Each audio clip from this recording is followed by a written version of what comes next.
What up, fam? My name is Smash Afrika, and you can see I'm in a dealership. Where am I? Mini Northcliffe. Why? Because we decided to pull all our aces up our sleeve, because this season is going to be electric.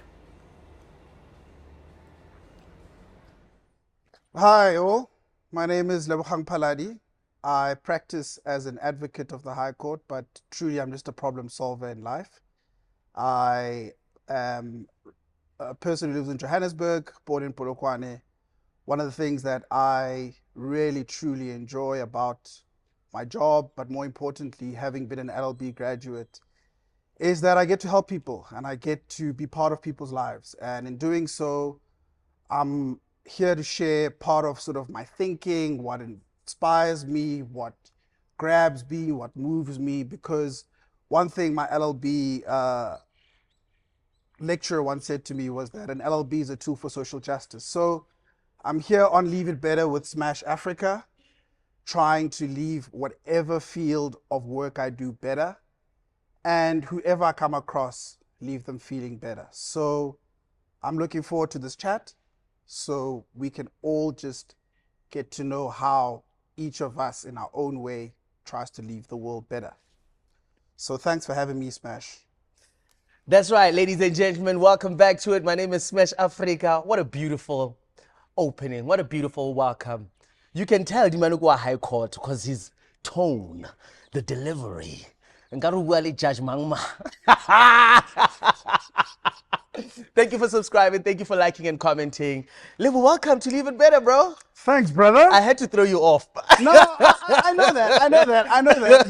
But I appreciate being here, man. I think you know, from just having watched previous interviews and stuff, I think it's great that, you know, even the name in itself reflects something that, you know, a person challenges themselves. Like when your mother's like, you can't just leave the house without like making your bed. You can't just, it's like you found it neatly done. Just leave it better. You know, it may be a minor sort of progression of what you do, but don't just get to a place, exploit the resources or whatever it is, and just leave. At least put something back. You know, every tree that is removed, one needs to be planted back. So leave it better. We got a good. That's it, man. So I'm enjoying being here, man. That's so thanks. it. To all the rap fans and the hip hop fans, Lebo Phaladi is a Nas fan. That's true. That's true. And so much so, and there's a reason why I'm mentioning this. Nas came to South Africa. And when he came to South Africa, you had an opportunity to go and see him. But I think you had a Golden Circle ticket. You didn't have like let's say a VIP ticket or a backstage pass, or whatnot. But you got to tell the people who are watching that story of you taking the risk and I guess also risking your reputation because of the work that you do in the name of wanting to hug Nas and see him or just be around his aura. Walk us through that story, bro. Yeah, so you're right. I'm a huge Nas fan. I think Nas is by far one of the most important voices, or at least from sort of the generation that I grew up in, because obviously he came up around Tupac and Biggie and all of those guys. And for me, interestingly, being a lawyer, what was key was when I listened to rap, that's how I learned to speak English, because I grew up in Seshego, so you speak Pedi mostly. And so when you hear words like Nas, my late brother would make me rewrite Nas's lyrics and Tupac's lyrics. And so you just hear the tape, you stop it, write the lyric down.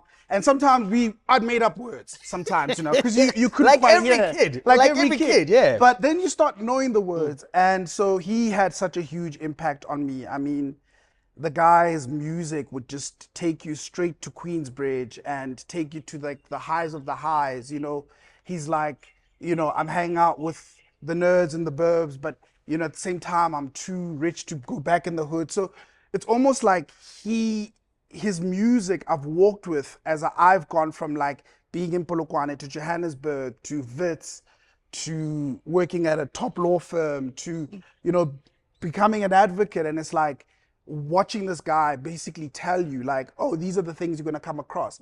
And so when it came to South Africa, I mean, this is how crazy it was. The first thing I did was I used to like stalk like his, just not just him, but his entourage on Instagram. And I think one of them then posted like a ticket of their flight, and they flew on an SAA flight. So because you could go online and track flights, I was like, okay, this guy's here, like, you know. And I was like, I knew when he landed. But I remember the day we actually wanted to go to the airport. One of my closest friends, Claudia, who's also a huge Nas fan, so we were just both like these crazy. We're like, we should go to. He's like, bro, we got work to do, bro. So we're like, damn, we can't go to the airport, okay? Because then we're landing in the morning.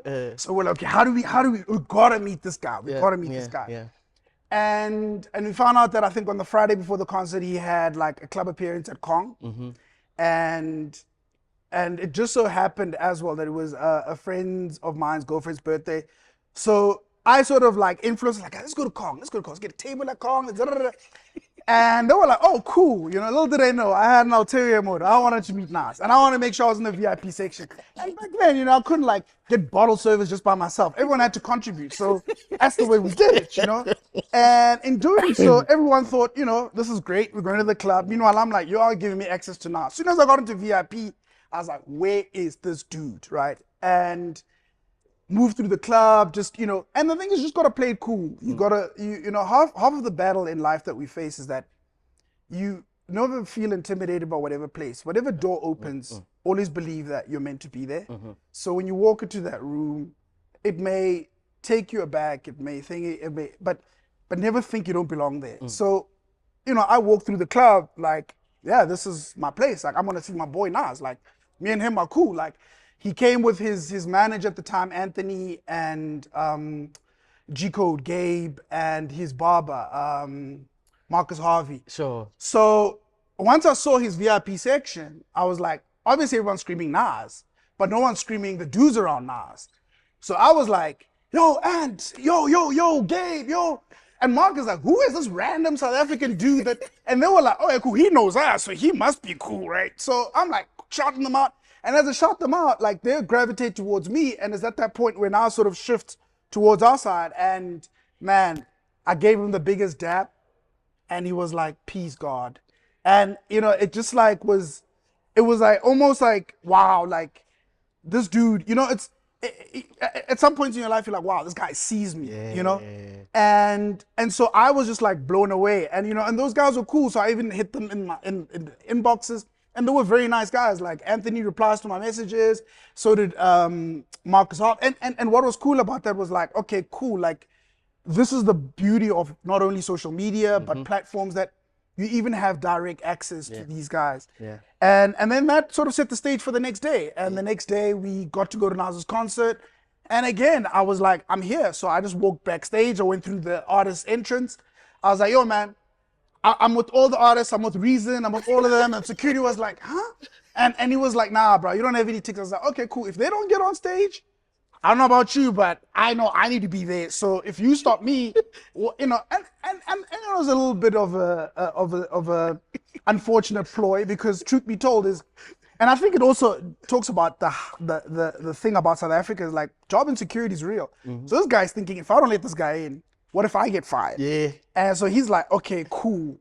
And so he lets me through, and I was there with my brother. So we walk through, we end up backstage. But now the cool thing is we bump into the guys that were putting on the sound stage. I forgot the company's name, but it was this older gentleman who, so because I was like strange. I was like, I saw these like this old sort of Jewish looking like man and woman and their friends. And I was like, they're at a Nas concert? Like, what's going on?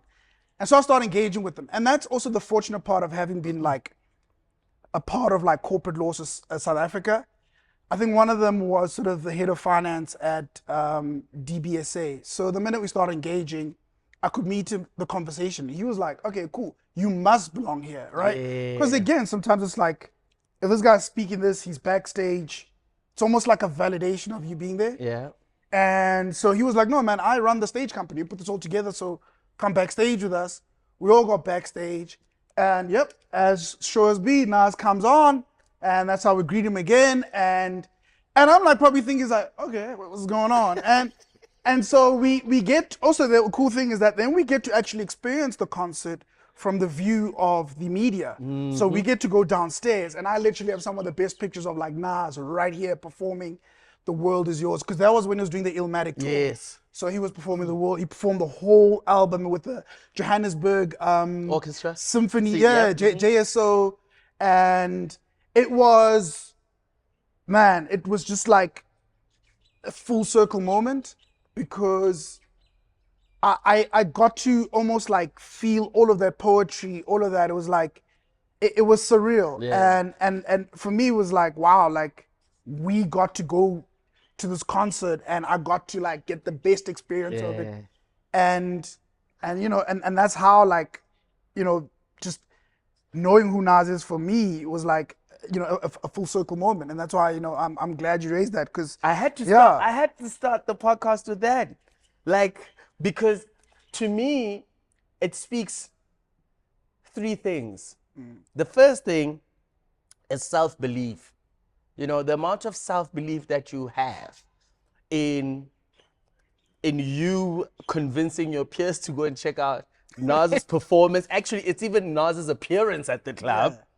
But using like insight to say, nah, man, we can do this. We can actually go and see this guy. And the fact that you are so well versed in terms of research, you don't just claim to be a fan. You know, I was laughing at Rick Ross recently mentioning his favorite artist, but he's reading a list of his favorite artists. And in terms of your knowledge of Nas's squad, just beyond the music, allowed you to also be recognized by his entourage. So that says research, know what you, if you're a fan of something, know what you are a fan of and know it well, right? And the last thing, your ability to sell yourself. So you had to sell yourself to the security guard. You had to sell yourself to those two people, those two individuals that you met backstage. Yeah. And then because you were in the space of knowing how you speak to corporate South Africa, you had the lingo. So it came across like he belongs here. He's part of us. But that's ability of selling yourself. And as someone who left Bloom with a bag and $300, I had to sell myself to be where I am in Joburg in terms of what I have done in the past, what? 2010 to now? Yeah. That makes it how many years? Yeah, and that's when we met, yeah. Do you know what I mean? And it's like one of those things, like self-belief, research what you claim to love or what you're a fan of, and sell yourself. Yeah. And that's what the story is about. Yeah. Dope, man. Now let's take it back to Seshego. Yeah. Growing up in Seshego, you are listening to Nas, you are learning English through music, the power of music, crazy, right? When does your love for being, or interest in being a lawyer comes from? Like, I mean, you could have wanted to be a musician. True. Or you could have chosen to be a rapper or a kwaito star or a producer, whatever. I mean, I think like that seed was planted a long time ago, in the sense that one of the craziest things I ever experienced when I was young was I watched, so my cousin and I were sent by my grandmother to, so we were going, so the show was blocked off in zones. Mm-hmm.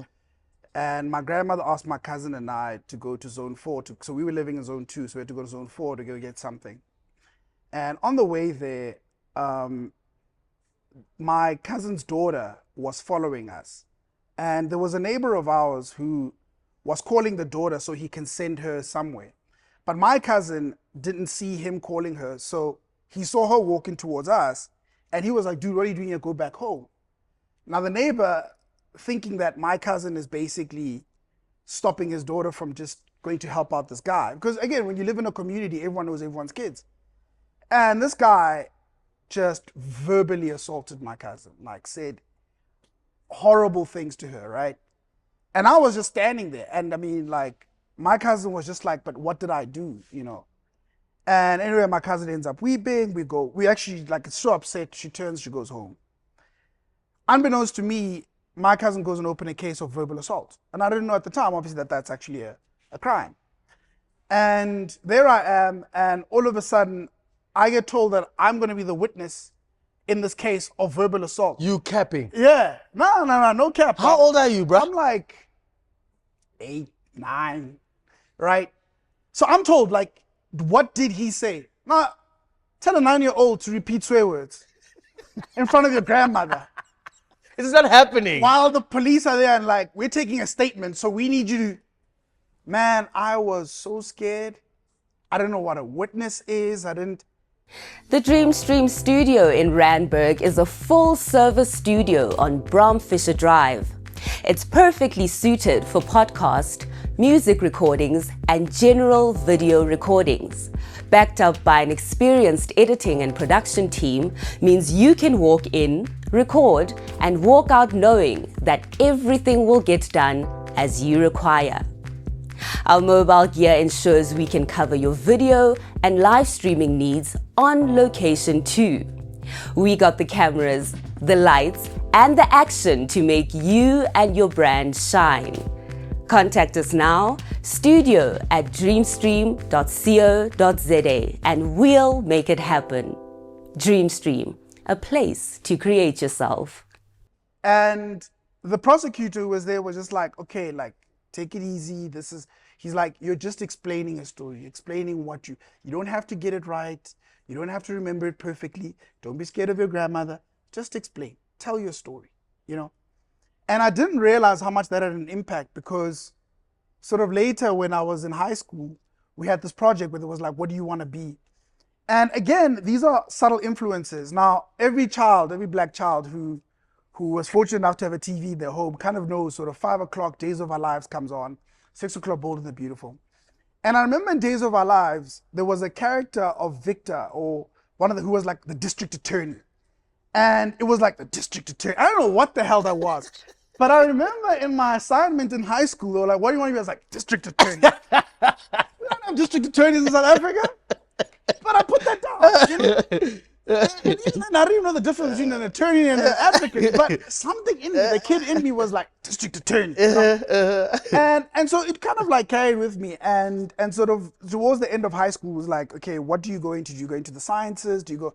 And I initially wanted to do civil engineering, but my love for maths had sort of weaned, because I'd been put in this sort of class that a lot of the guys that were in that class were not taking things seriously. So even though I was doing high grade maths in this class with everyone doing standard grade maths, I just kind of not felt pushed towards it. So I was like, okay, what do I do? Let me go into a commerce degree and a law degree. And so I ended up doing BCom law. But even then, I just wasn't sure whether I was going to go through with the law degree. And then fortunately, 2007, I was employed by a company called Mindful Productions. It's run by a lady called Monique Garden and her husband, Mike Dupree. And that job I got through my brother Zamo and Silai Tobahale. They were like, Lebo knows film study. Mind you, I'm studying a BCom. I don't know film study. The reason why they're saying that is because I've watched a lot of movies. Yep. Like, I'm a huge movie buff.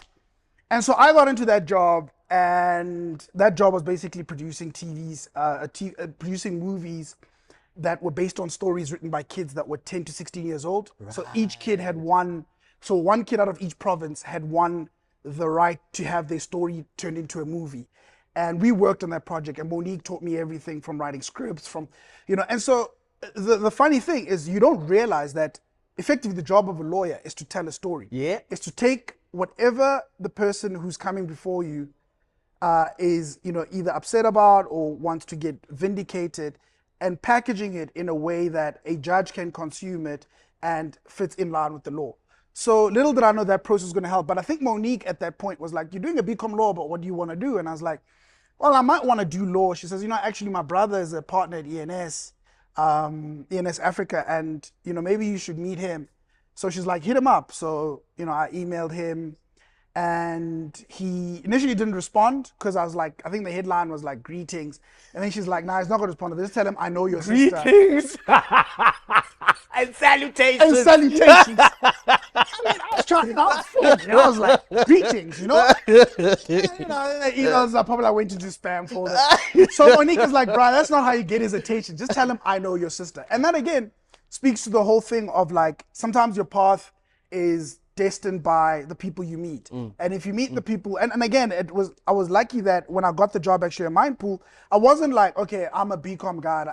I took it seriously. I was like, I'm in film production now. Like, when I did it, I did it. And I think that's what sort of made Monique realize, okay, maybe if this law's for him, maybe when he sees it, he'll. And so September 16th, 2009, You'll never forget that day. No, I'll never forget that day. After Mark had sort of read my email, which with the subject line, "I know your sister," and responded and said, "Look, you come to ENS, I've got for 2 days, and let me show you everything around." Man, that I'll never forget that day. I walked into those offices, and I think at the time, I was sort of watching Boston Legal. And Boston Legal was popping off at that time, dog. It was like Jenny Craig and Shaw. And at the end of the day, like, you know, they sit there with And their they smoke a glasses of cigar, whiskey and a cigar. then you know that shot. Yeah. And as it comes out, and they're just chilling On and you're the at the balcony. You know? And I it's wish we had cigars. exactly, bro. I'm like, this is what I want, you know? And because luckily, you know, I always take every opportunity I get. What we used to have at VITS and the BCom labs was you'd get every Thursday, they would give financial mail for free to the students. So I would read financial mail. And when I read financial mail, I came across a profile of Michael Katz, who's the chairperson of ENS Africa at the moment. And I think on the first day when I was there, I got an opportunity to meet him. And man, the man is magnanimous, you know. And it was just one of those moments where you kind of feel like everything's coming together. Because what you start feeling, or what at least I felt and I realized, was like all my life I'd been sort of thrust into these situations where I've had to tell a story. You know, my cousin, that incident, I had to then tell a story to a court. You know, I'm growing up, I'm in high school, I have to tell them what I want to do, so I have to tell a story. You know, I'm in varsity, I get this job where I have to convert things, tell a story. Stories, like everything is story in your life. Exactly. So profound. And then here I am at ENS, and it's like, okay, this is what these guys do. They tell stories. Because one of the best storytellers is Michael Katz. Like, you sit around that man and he'll chew your ear off for a long time. And it's something that is the reason why presidents have sat with him. I mean, he's done incredible things. Barack Obama, when he was still a senator, came to South Africa to consult with Michael Katz. Like, you know, Mandela, when he came out of jail, had Michael Katz as his lawyer. So now imagine you meet this figure on the first day in this place and you're just like, whoa, like I'm here. And the mentor, and Mark is like, you can get this. And the one thing he's like to me is like, how are your marks? Now at that time, because I was focused on work and not varsity, my marks were like D's, right? And he's like, that's not good enough. Because he's like, any gatekeeper, they just look at the stats. So an admin person that you send your CV to, they look at your marks first. They don't know the person. And he's like, let's at least get you past the gatekeepers. So you need to get your marks up to at least upper C's or B's, and then you can apply. And so I was like driven because I'd actually seen the reality, right? Man. So when I went back to varsity, because I still have 2 more years to do, I remember one of my friends, Nati, was like, dude, like, class just finished and you're in the library. I'm like, yeah, because I know where I'm going. Like, you know, I don't know about you, but I know where I'm going. Like, I've seen ENS. Like, you may not have seen it, but I know what I saw, you know? And so it just drove me. And I pushed, and at that time I was like, I can't do work and both study because I got to focus on this. And luckily I got a scholarship. And as a result of that, I was like, cool, I'm going to go to ENS, because then I applied, I got in, I did VAC work, and it was like, and on top of it, for me, what was so important was, because of the fact that I had such a huge commercial inclination, I was like, okay, commerce, law, perfect combo, here I go. And ENS is one of those firms that like is very known for their commercial stuff. So that's what really moved me to it. But to be honest with you, I didn't really know it until sort of, like, at least clearly, as in September 16th. But it feels as if, or based on how you are narrating this story, it sounds as if like your path was already ordained or destined. Like, from having to experience the assault your cousin experienced to having to retell based on a witness standpoint, to going through high school, and I guess you could easily be swayed to fall wayside. Yeah. But something said to you, but you're producing results, so you need to focus on your results. And you're going to varsity, and lack of a better term, directionless, and then somehow an opportunity of work directs you back. Yeah. And then you are even afforded to meet like a boss. I'm talking about a real boss, to guide you and say, this is how you get there. And then on top of that, you get a scholarship. Yeah. So everything of yours was like, it was written in the stars that it was supposed to be. And the reason why I'm ending on the scholarship tip, the pressure of dealing with a scholarship. Oh, yeah. Walk me through that. What was varsity like? And, I mean, you knew where you were going, but some days, amalanga awafani. Nah. And we can't translate Nah. that, unfortunately. Nah. Because some, you know, Our fun. some things are just that. Yeah. How did you deal with the stress of having a scholarship and having to produce this result?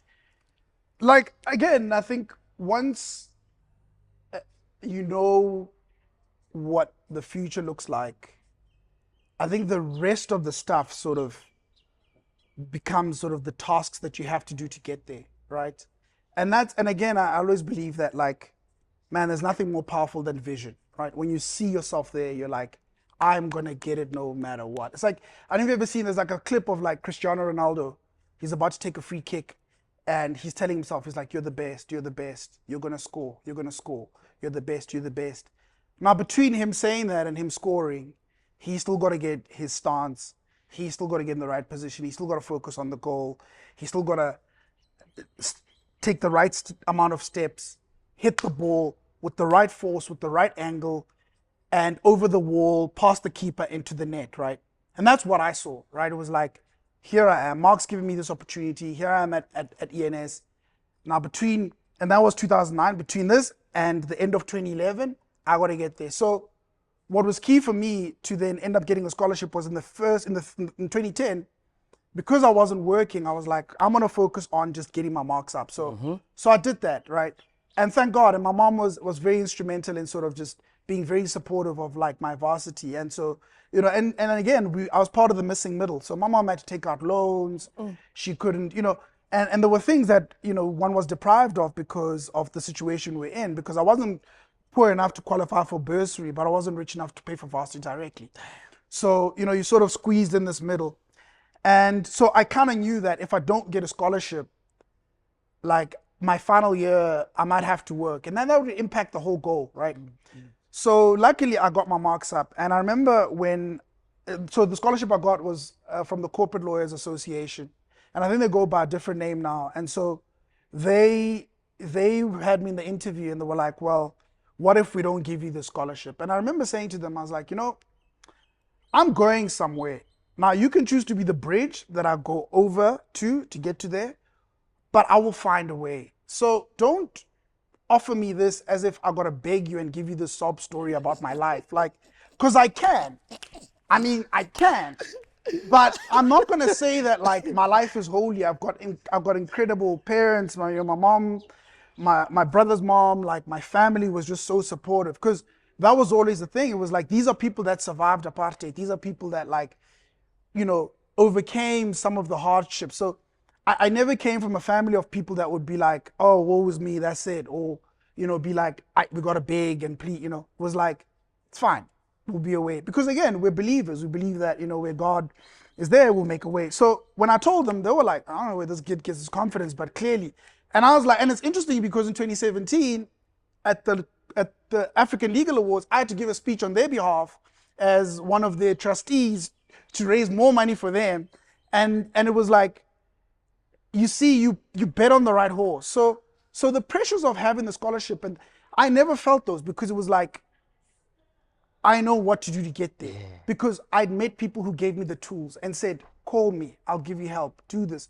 And you know, even in our friendship, it's a case of like, call, and you know, because if I got it, I got it, you know. And so that's sort of where I was headed, you know, and that's why I never really felt that pressure. So I want to focus on the year, I guess, let's say between 2012 and 2017. You could probably call it the year of obscurity if you look at the story of, you know, David, whereby he's anointed and he's chosen and they say, this guy is the dude. And then we don't know what happens to David the shepherd between the time that they anointed him with the oil to be the king of Israel and the time he actually becomes the king. What happens to you between, let's say, 2013 and 2018? Where are you mentally? Where are you in terms of your graft, in terms of establishing yourself? Because I know ENS is in the picture, but like, what role are you playing? Now you are inside the offices. You are no longer working to get in. You are inside. Man. And I'm calling it the years of obscurity because nobody knows who Phaladi is. Nobody cares. No. No. But here's the incredible part. And again, I think when you said some things are ordained, I really believe they are, right? So of significance is The Dream Stream studio in Randburg is a full-service studio on Bromfisher Drive. It's perfectly suited for podcast, music recordings, and general video recordings. Backed up by an experienced editing and production team means you can walk in, record, and walk out knowing that everything will get done as you require. Our mobile gear ensures we can cover your video and live streaming needs on location too.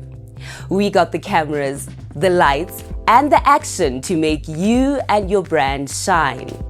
Contact us now, studio@dreamstream.co.za, and we'll make it happen.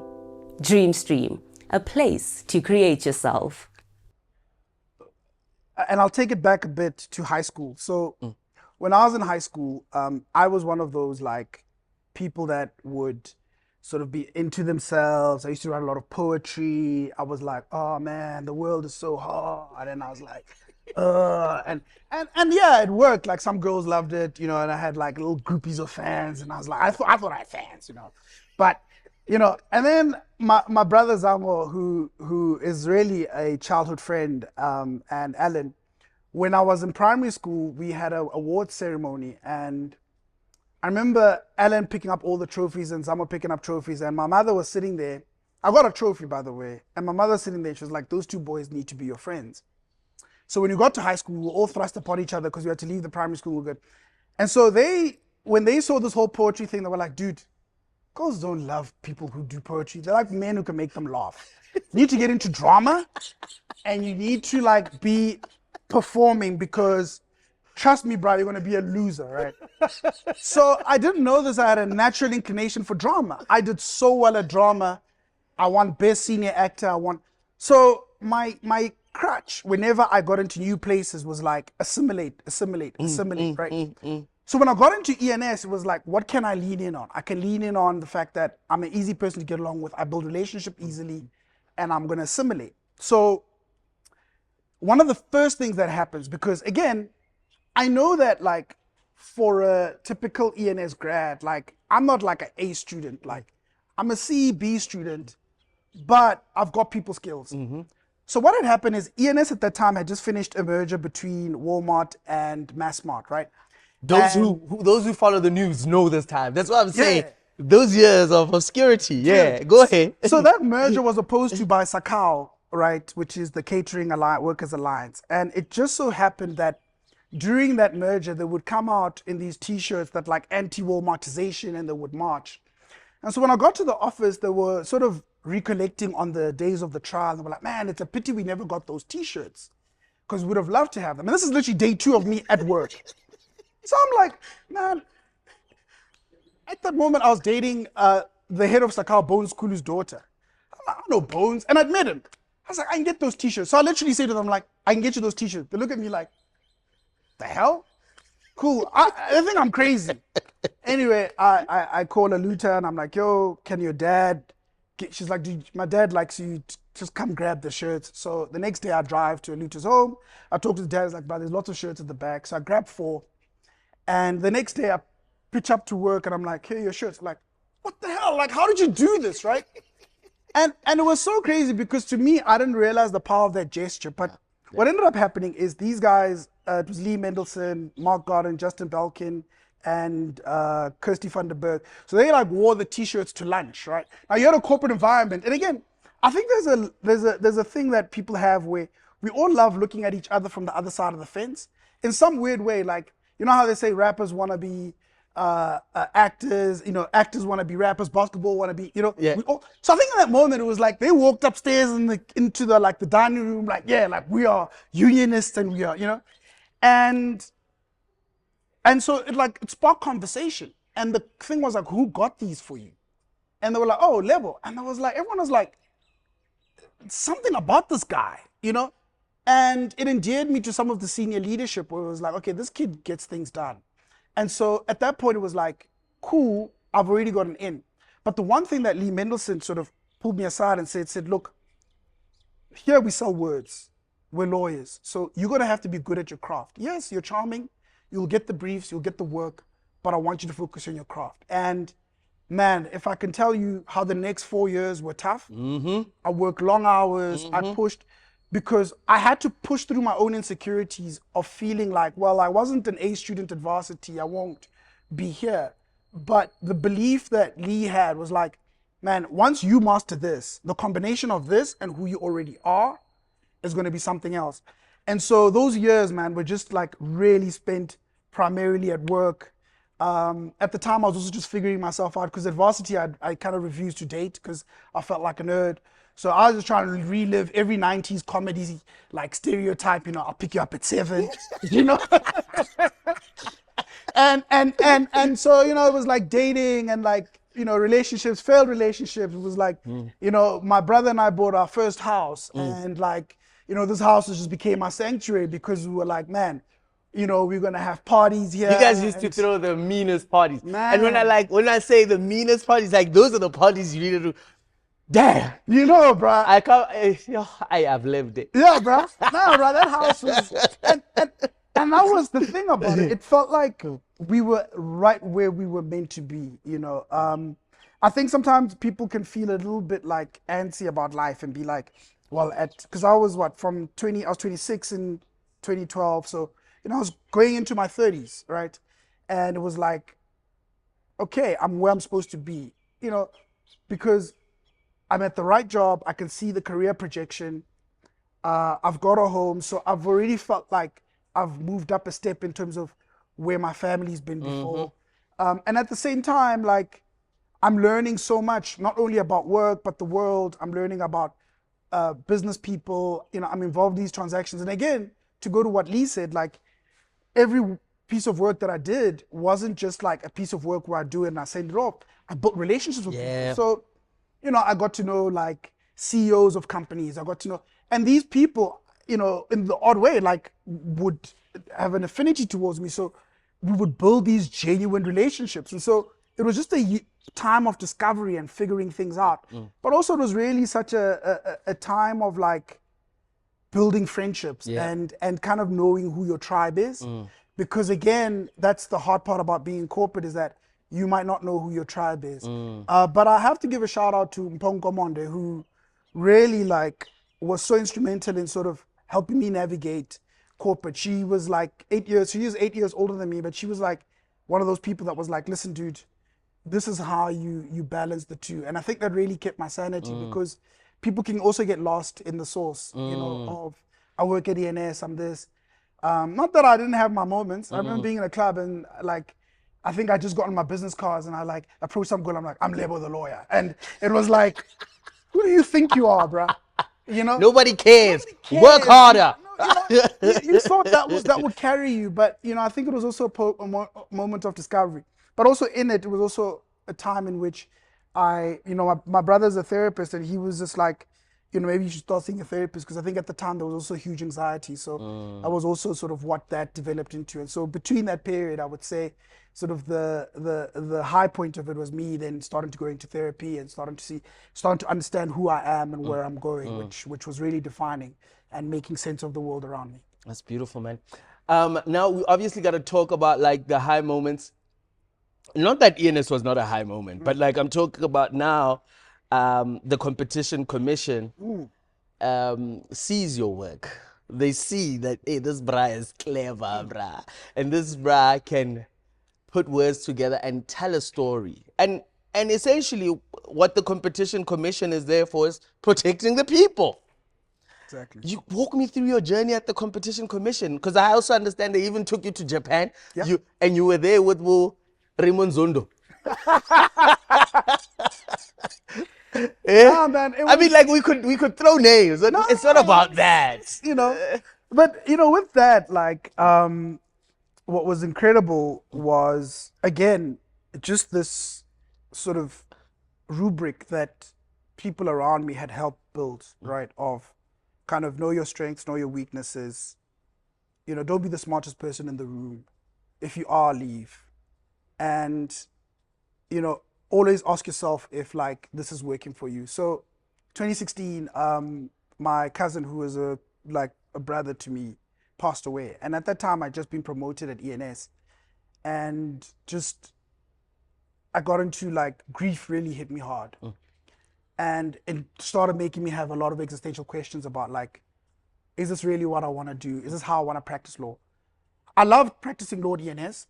I loved doing merger filings. I loved doing contested mergers, but it felt like I hadn't seen the other side. Because again, like any sort of like good cowboy movie, you have the criminals and you have sort of the sheriffs that are chasing each other. And like in South African corporate, you have the commission and you have the corporate guys always trying to jostle for who's right on whatever sort of transaction and or whatever alleged cartel one is involved in. So I felt that, I had to get to know the other side. And part of it was also that I just felt like I just needed to, because ENS, again, it's a great place. And it's a type of law firm that like strives for excellence in your push. But you get to a point where you go like, yeah, I want to push, but I just want to also just put my foot off the pedal. Because again, what you don't realize is all your life, you've been taught primary school, high school, varsity, you get to work, you do. So there's a point where you're like, I'm going to put the foot off the pedal. And again, I had these misconceptions like, oh, it's going to be government, it'll be chilled, it'll be like this. And luckily I had a conversation with Bakema Jenga, who's currently the chief legal and the deputy commissioner. And he was like to me, look, man, if you want to come to the commission, come, apply. So I applied. Mind you, the commission is based in Sunnyside, Pretoria, my man. It's one of the roughest places in Pretoria.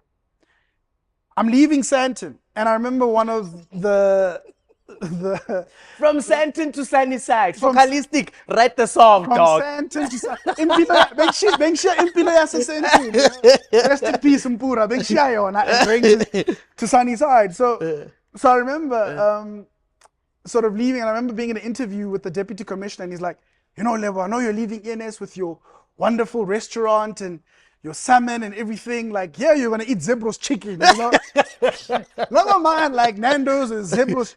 But I remember like sort of, like finessing my way through that. And I was like, but Commissioner, let's think about it. Yes, I might have been in Sandton, all of this, but this is Sunnyside. This is the heart of commerce. Commerce talks to the guy at the corner with the stand with bananas and fruits. That's commerce. And I get to engage with him. So, as for all the Sandton, for all the Sandton that is, this is where the heart is. And for all the glib that was in that statement, there was truth to it. Because at the end of the day, it's like, one of the things that the commission does well is to create a conduit that helps people in certain instances access things that they wouldn't access, right? So for example, one of my favorite cases, which I think is underreported or at least is least known, is a case of Competition Commission versus Rand Refinery, where a guy named Edward Mkwanatse had been trying to sell Kruger Rands. And in order to sell Kruger Rands, so the only people that manufacture Kruger Rands are the Rand Refinery. And then what they do, once they manufacture them, they are sold by an association called the South African Association of Numismatic Dealers. Okay. So called SAND. And these guys are basically traders. So in order for you back then to sell Kruger Rands, you had to be a member of this association. But now imagine, we here at Mini, I want to sell Minis. Mini already sells Mini, and I'm like, yo, guys, can you let me in? And we're like, are you crazy? We're already selling ourselves. So the dealers themselves are like, nah, we're not letting you in. But what they would do would not give him any reasons, right?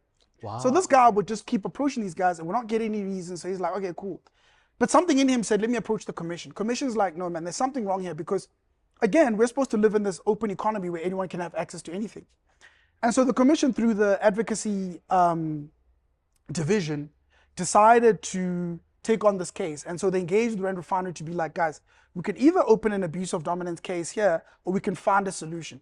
And through that sort of negotiated process, what came out was that what SAND was doing was obviously protecting the incumbency, and they were arbitrarily foreclosing this guy from coming into the market and creating artificial barriers to entry, right? Wow. And so what they ended up doing is that the they sort of stripped sand of that power to say they have the deciding factor, and said as long as you are FICA compliant, you are clear from SARS, you can sell Krugerrands. Wow. And Edward Mkhwanatse was then able to sell Krugerrands, right? And that for me spoke volumes, because it was like, it felt like what had been spoken about in the Freedom Charter, and, you know, about South Africa belongs to all who live in it. You know, you have the right to access to the economy. It was like, to me, that's what hit me. It was like, man, like what this guy's parents were fighting for is what part of the commission can realize as a right, you know. And so we did this thing, we had this negotiated settlement and relaxed the rules. And now Edward Mkhwanatse can now sell Krugerrands. But beyond that, it was like, how many other Edward Mkhwanatses are out there? Yeah. You know, never mind in just selling Krugerrands, in media, in transport, in all sorts of industries, in tech, in how many people have just been told no. Yep. And because the person's in power, they don't have to give you reasons. And so that was like the empowering moment for me at the commission, because it was like, this is what I do. And again, because I had that attitude and the good work ethic from ENS, I put the grind in. You put know? the grind in, man, and talk about leaving it better than you found Exactly. it. That's exactly. like that's truly what it is. My G, I think I need to bring you on this podcast to discuss some legal matters, just to hear your take. It would be great. Just like, you know, we pick something that's happening, for instance, what's happening in the Eastern Cape, an example, and then we just unpack that in terms of how you as an advocate sees it, and how I see it as a layman. You know what I mean? I think that's a topic for another day. But bro, for someone listening and watching you right now, and you've touched their soul, I hope so. what would you like to say to them in going for their dreams, what it takes to actually be committed to that, and how do they get up when they are rejected from getting their dreams out there? Like Kanye West would say, getting our dreams out there, you know? Yeah. I mean, the only way like I can ever grab this is there's a song that Nike did in 2007 in celebration of either the 40th anniversary of the Air Force One or the third, but it was an anniversary of the Air Force One, and they got Kanye West, Nas, DJ Premier, Rakim, and KRS-One. And so it was like all of these titans. I think we also have a South African version one with Stogie T. But one of the most critical things that I took from that song was sort of Nas's opening lines. And he says, perseverance. You see the fake hustler rapper, to them, it hurts to hear this. Oh, you went platinum. Yeah, that's nice. But let me see you do the same thing twice, 3 times, 4 times, then a couple of more times. Please, you amateur night, it's showtime. One life to live, so live it the best you can. The world can use one less man. Not enough air, not enough car factories to manufacture new vehicles, sedans and vans. But when they do make the whip you like, your chips ain't right. By the time you can afford it, the car ain't important. So for me is go for it. Go for it. Go for it and go forth and learn as much as you can. And whatever room you're in, never feel small. Know that you belong there, because your life is predestined, and you know, whatever opportunities you get, take it and run. I've taken mine. So thank you for having me. Ladies and gentlemen, advocate Lebo Phaladi. That's how we leave it better. Thank you for liking, commenting, subscribing. Let's run this thing up, man. The kids gotta know, dog. They gotta know. Crazy. Thank you, man. Thank you for having me. Damn. Let's shoot a picture, man. We gonna